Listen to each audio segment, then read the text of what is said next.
In the interest of full disclosure, I got to let you know I am a Bernie Sanders supporter, okay? And we vote on Tuesday, and I will be voting for Senator Sanders. But I got several points of contention with how he's running this race. Now, this is the interview he did this morning with Chuck Todd on Meet the Press. And there are a couple of points that I'm going to make, some of them in his defense and some of them actually not in his defense. So let's play the clip and we'll take it from there. From my next guest, Bernie Sanders, with Hillary Clinton enjoying a big victory in the South Carolina primary that makes Super Tuesday even more crucial if he's going to keep his hopes alive for securing the Democratic nomination. Senator Sanders, welcome back to Meet the Press, sir. My pleasure. A month ago, Senator, a month ago, you said, I think we're picking up more and more African-American support. Frankly, I think we can win there, referring to South Carolina. You lost African-American voters 84-16, worse than any poll had shown. Senator, what happened? Well, we got decimated. That's what happened. Among older African-Americans, it was pathetic from our perspective. But by the way, what was the glimmer of positive news for us is that we won the 29 years of age or younger vote, and we did well with African-American young people as well as white young people. But no question, Secretary Clinton won that state, and she won it big. But I'm in Minnesota now. I think we got a real shot at Minnesota. I think we got a shot at Colorado, Oklahoma, Massachusetts, and Vermont. So we're looking to the future, not looking back. We had 2 rallies yesterday in Texas, 10,000 people out in Austin, 8,000 people out in Dallas. I think the future for us, it's going to be a tough fight. I think we can pull it off, Chuck. Look, Now, the reason he won that under 25-year-old category is because of social media. He's been pushing certain itineraries on social media, and it took hold because people 25 and under are obviously more social media savvy. The problem was he did not actually get in there into the older African American communities. How do you do that? 2 ways. You go to the churches, okay, and you go on black media, i.e. black radio stations and black television. He did not do that. And I have it under good information that he had been chased by Roland Martin and Tom Joyner to come on to their shows in order to be interviewed and to be exposed to approximately 8 million African Americans nationally. He didn't do it. So as far as him doing all that he could and getting blown out, as far as anybody older than 25 in the African American community, he was already at a deficit. The Clintons have been running for the last 8 years in order to get to this position, and he's only been in the election for what, 9 months, and he's only actually been in South Carolina for 2 to 3. You're not going to overcome 8 years of efforts and misinformation that the Clintons have been putting out there with over a 3-month period of time, and in particular without using black media. So he just absolutely blew it there, and that's going to translate into issues going further into the South. So anyway, let's watch the balance of the interview. The game is delegates now. It's not where you win states. It's about accumulating delegates. Your campaign is targeting states that are worth 288 delegates on Super Tuesday. Secretary Clinton is targeting 6 states that are worth 571. If you both do well in the states you're targeting, she's going to have at least a 200 delegate lead on you if you're not careful. Exactly. He basically, if you look at the states that he's targeting, he is not targeting any of the southern states. As far south as he targets is Oklahoma, but everything else is basically north of Oklahoma. all of the southern states, which obviously have very large African American communities and voting blocks as far as the Democratic Party is concerned, he's basically given those up without a fight. So if he gets every single delegate in every state that he's fighting for, which he won't, and if she gets every single delegate of every state that she's fighting for, which she could, he is going to be more than 200 delegates behind. And one thing about the Democratic primaries and convention, once you get behind, it's damn near impossible to catch up.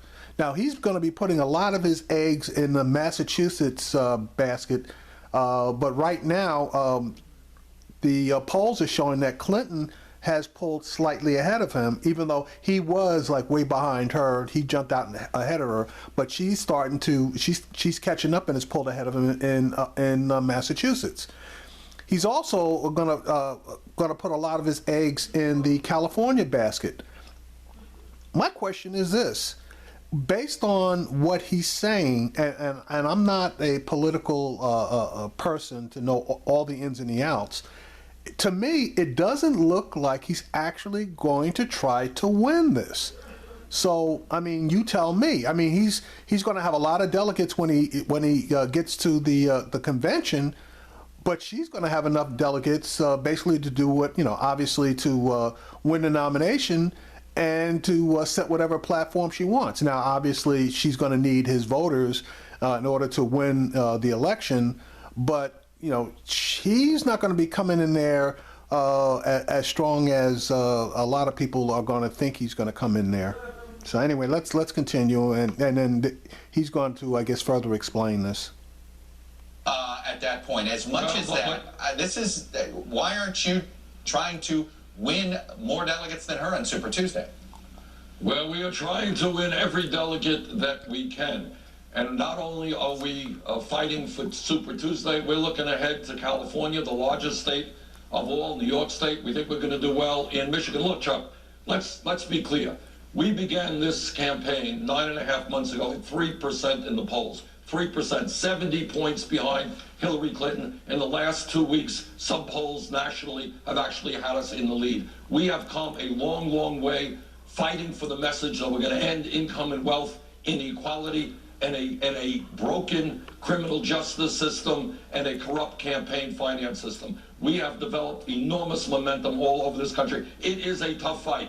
We knew that from the beginning. But I think we're going to do well on Super Tuesday. We're going to do well in many states after that, and we look forward to those state-by-state struggles. I hope he's right, because in my mind, he's going to get close, possibly, but close only counts in horseshoes, hand grenades, and nuclear missiles. So, yeah, he was way back, and he has nationally gotten the race quasi-fairly close. But if he cannot pull in the African-American vote, he can basically just chalk it up and call it a day.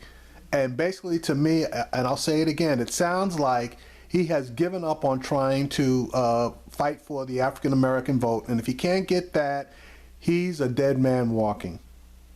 There's a long story in the New York Times today detailing Secretary Clinton's role in pushing the president on Libya at the time, helping to step in to overthrow Gaddafi.